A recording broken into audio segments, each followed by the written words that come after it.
The TSA has very quietly adopted a new, more invasive pat-down, although they're not being specific or transparent about what that new pat-down system entails. But what we do know is that this new pat-down will be universal. Currently, there are 5 different types of pat-downs that the TSA does, and apparently that confuses some of the TSA agents because they have to decide which one they will conduct if someone seems suspicious or if the sensors go off.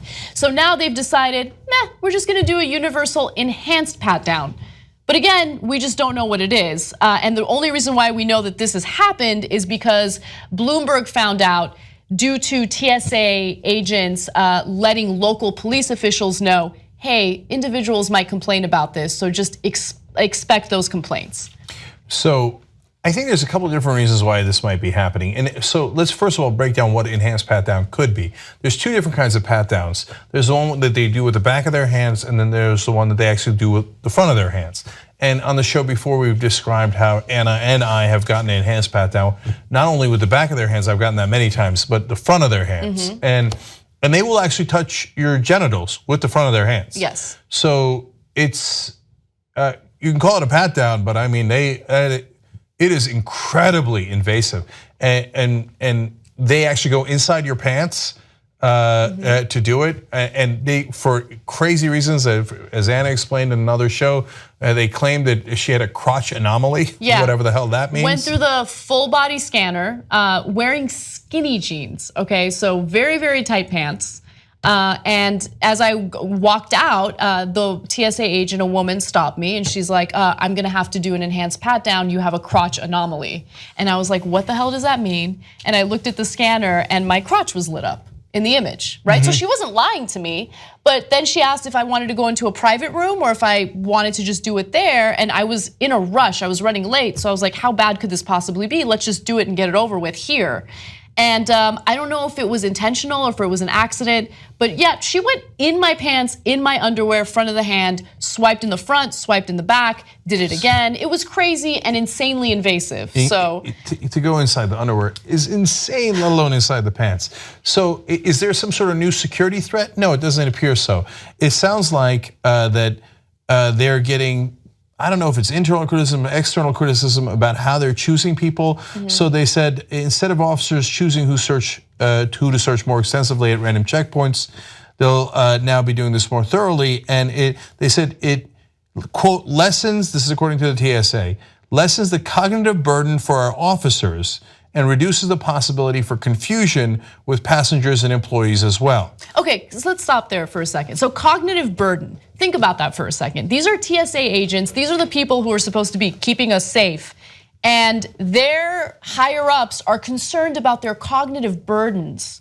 Oh my, are they gonna have to think too much? Are they gonna have to use some human judgment? Oh, their cognitive burdens. No, you're a TSA agent, you're supposed to be highly trained and efficient in figuring out how to keep people safe, how to do it sufficiently, I guess, that's a better word. And so I don't understand why we're having a conversation about their poor cognitive burdens. Yeah, I think that there are larger things at play here. I doubt that it's TSA agents who are going, oh my God, my cognitive burden is overwhelming. You've got to help me out with this. I think what's happening is that people are saying, hey, I'm getting grief for pulling over these kind of folks, right? And so, look, I just don't get what more they want from us though. We're already going through full body scanners where you can see everything. We're already getting patted down, like what more do they want? Well, look, but then they failed the safety test. Then the Department of Homeland Security tries to sneak in guns and bombs, obviously fake ones, but see if they get caught. And most of the time they don't get caught. They can't find the damn things. So then they get in trouble. And then there's pressure to target people who are Muslim or from the Middle East or who look that way, etc. So look, it's not an easy job, but here's my point. Let's use human judgment. So don't profile based on race, ethnicity, etc. And I think that you could use what most people have found to be effective, most security agencies throughout the world, which is based on behavior and based on outward things that you can see. If they buy a one-way ticket, it is more likely. So look, sometimes I buy one-way tickets, but if that makes me fall to the category of people who are more likely to blow up a plane, I get it. Then sometimes I'll get a pat down, etc. Right? People who are acting nervous, who are sweating, etc. Maybe you're just running through the airport and you're sweating. I understand, but those are better markers. And if you have 2, 3, 4 of those markers, then they should, based on the things that you are actually doing, give you more of some sort of, whether it's a pat down or further examination. But for them to just say either I'm going to do ethnic profiling, which is unacceptable and un-American, or I don't want a cognitive burden, so I'm just going to go and do the pat down for everybody. Oh, for Christ's sake, no, we don't want that done to everybody. Right. It is really invasive. Yes, and yes, people are going to complain, and rightfully so. So ethnic profiling is American. It's like inherently American. It's not supposed to be, but it is. So let's keep it real.